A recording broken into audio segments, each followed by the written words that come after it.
Hello everyone. Today we are going to solve some questions related to the graded assignments.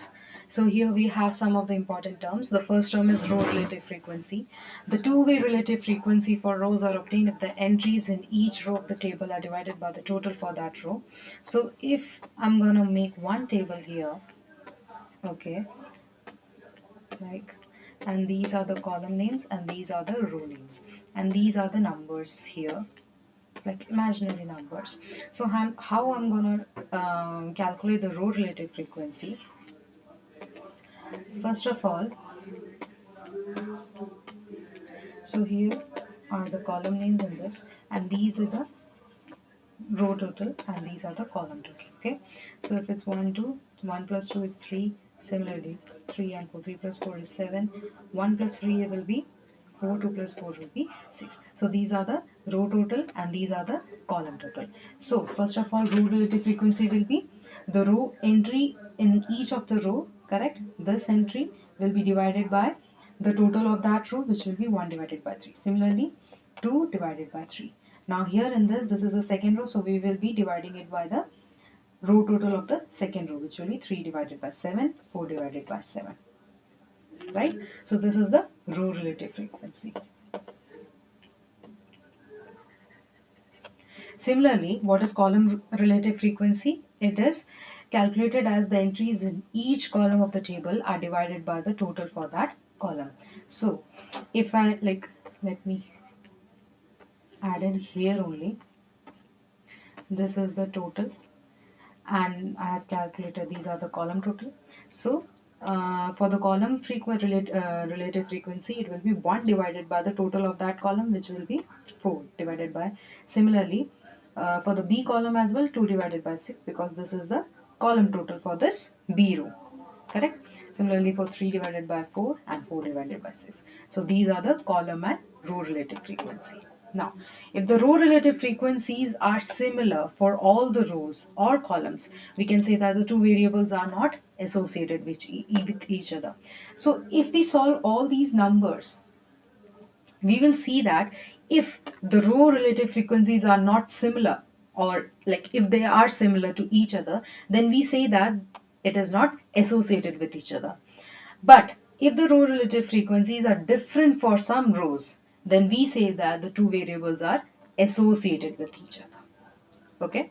Now, here we have our first question. Consider the following survey questions that if you own at least one credit card or not, was asked from 3 different samples of Washington State University students.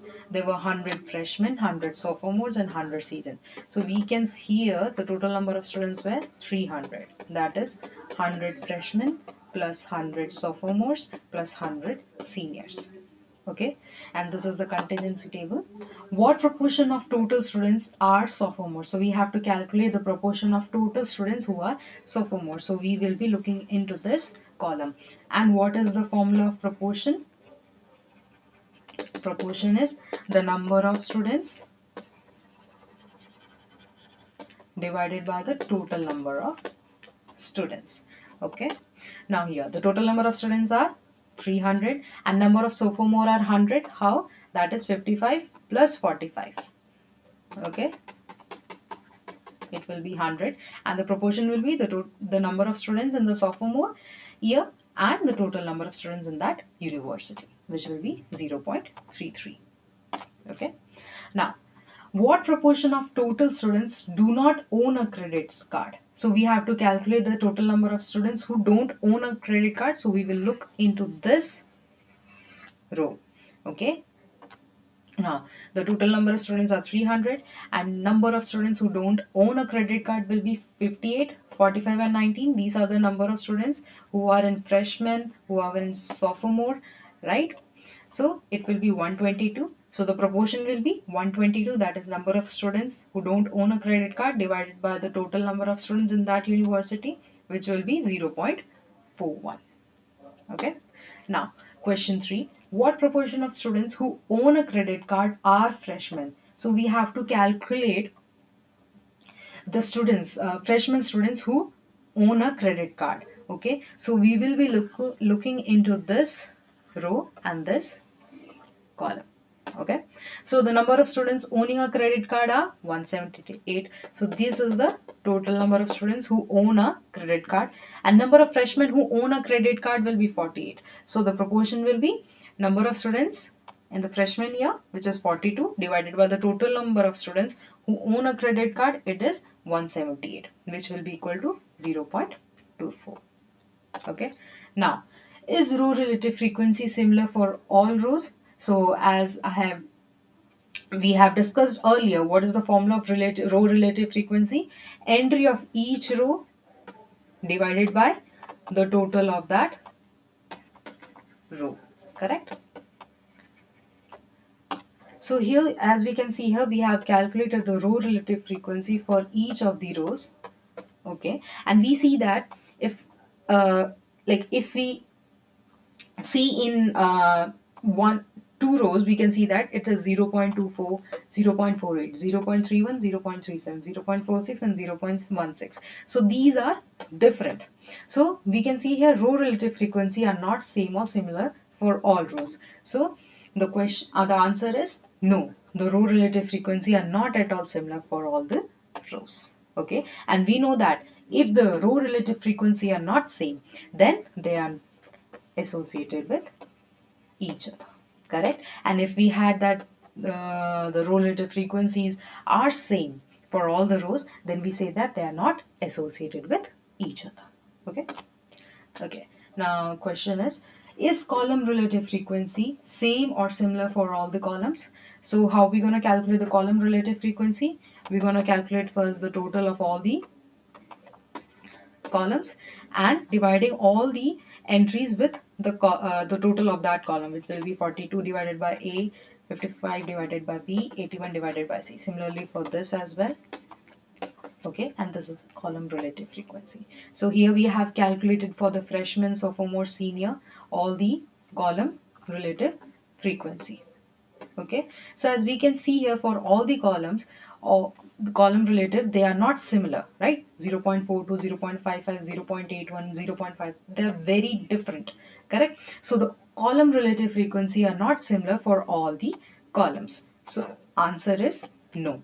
Okay, now is there an association between the year of study and owning a credit card? As we have seen in earlier questions, we came to know that the column relative frequency or the row relative frequency are not similar to each other, right? So if they are not similar, then we say that there is an association between the year of study and owning a credit card. So answer is yes.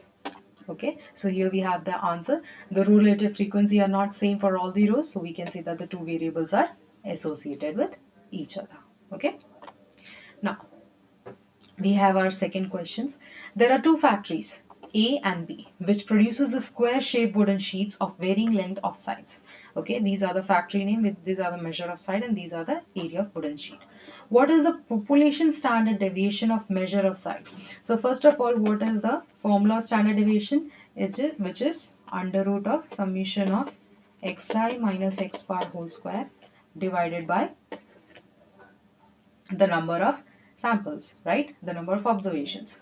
So now here we have to calculate the standard deviation of measure of side. So we will be looking into this column, and this now for us, for this question, this will be the x variable. Okay, so here we have the x variable to measure of side. Then we have calculated xi minus x bar. X bar is the mean of this sample. So how we going to calculate the mean? The mean is average value, that is 2 plus 3 plus 5 plus 2 plus 3 divided by the total number of observation, which is 5. So we will get 3 as an answer. So this is the mean of this value. So x, then we will be subtracting all the entries with the mean. We will get minus 1 0 2 minus 1 0. Then we will square it 1 0 4 1 0, and we will gonna sum it, which is 6. So summation of xi minus x bar will be 6 divided by what is the number of observation? It is 5. So the answer will be under root of 6 divided by 5, which will be 10.095. Okay. So here we have to notice that it is asking population standard deviation. In case of this, if we had sample standard deviation, then we would have divided this with n minus 1. Okay, just be careful with the words. If it is asking population or if it is asking sample. If it is population, then we will divide it by n. And if it is sample, then we divide it by n minus 1. Okay. There are two factories, same scenario. The question is, what is the sample standard deviation of area of wooden sheet? Now we have to calculate the sample standard deviation of this column. Now this will be our x variable. So similarly, we have calculated the mean, then we have subtracted from each of the entries, squared it and had our sum. So our solution will be under root 298.80 divided by number of observation, which is 5, because sorry, it will be 5 minus 1 because it is asking sample standard deviation. So 5 minus 1, the answer will be 8.643. Okay. Now some important terms. First is covariance. Covariance quantifies the strength of the linear association between two numerical variables. So what is covariance? Covariance is a strength whether about the linear association between two numerical variables. And what is correlation? It is a unitless measure of linear association between two numerical variables. Okay, it doesn't have any units. So Pearson correlation coefficient is given by this formula, and correlation coefficient is denoted as R. We can also say that it is covariance between x and y divided by the standard deviation of x and standard deviation of y. Okay. Now, the question is, what is the sample covariance between the measure of side and area of wooden sheet? So we have to calculate the covariance, which is given as summation of xi minus x bar yi minus y bar divided by n minus 1, because we have to calculate the sample covariance. Okay, so here this is the x variable, this is the y variable. First of all, we will calculate xi minus x bar. Okay, x bar is the mean of measure of side and y bar is the mean of area of wooden sheet. Okay, so we're going to subtract it and then we're going to multiply these two columns. Okay, so we will get these value and sum it over. So summation of xi minus x bar yi minus y bar will be 42 divided by n minus 1, which is 4. So 42 divided by 4 will be 10.5. Okay. Now, what can you say about the correlation between the measure of side and area of wooden sheet? Whether it is strong, weak, moderate, absence of linear relationship. We have to calculate the correlation here. So correlation is covariance divided by the standard deviation of x and standard deviation of y. So in the previous questions we have calculated the covariance. We also calculate the standard deviations of both of the variables. Okay. If we put in this formula, we will get this as the correlation. Okay, and we see that the R, we know that the range of R is minus 1 to 1, correct? So 0.993 is approximately equal to 1. So we can say that there is a strong correlation between the measure of side and the area of wooden sheet. Okay, if it is closer to 1, we can say it is strong and positive. If it is closer to minus 1, we say that it is weak and negative. Okay, and if it is close to 0, we say that it's neutral, or there is no like we can say there is no correlation between the two categories. Okay. Now, point biserial correlation coefficient. Okay, it is used to measure the strength of association between a numerical variable and a categorical variable. So in correlation and covariance, it was the measure between two numerical variables. But if we have one numerical variable, okay, and if we have one categorical variable, then we use the point biserial correlation coefficient, and this is the formula. Okay, so the question is the measure of side weakly influenced by the factory? Okay, factory is a categorical variable, right? And the measure of side is a numerical variable, so we will be using point biserial correlation coefficient. Okay, these are the two columns. One is numerical and one is categorical. So let 0 represent the wooden sheet produced by factory A and 1 represent the wooden sheet produced by factory B. So P0 is the proportion by factory A, right, which is the number of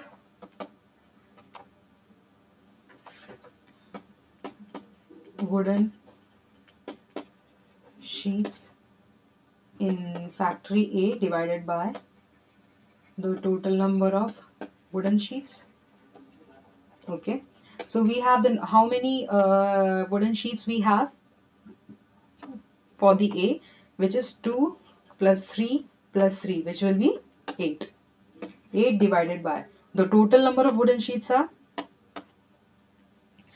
2 plus 3 plus 5 plus 2, which will be 2 plus 3 is 5, 5 plus 5 is 10, 10 plus 2 is 12, 12 plus 3 is 15.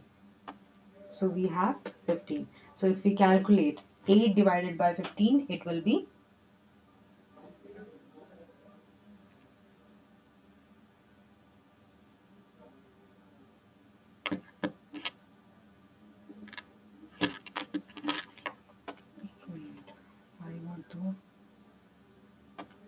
5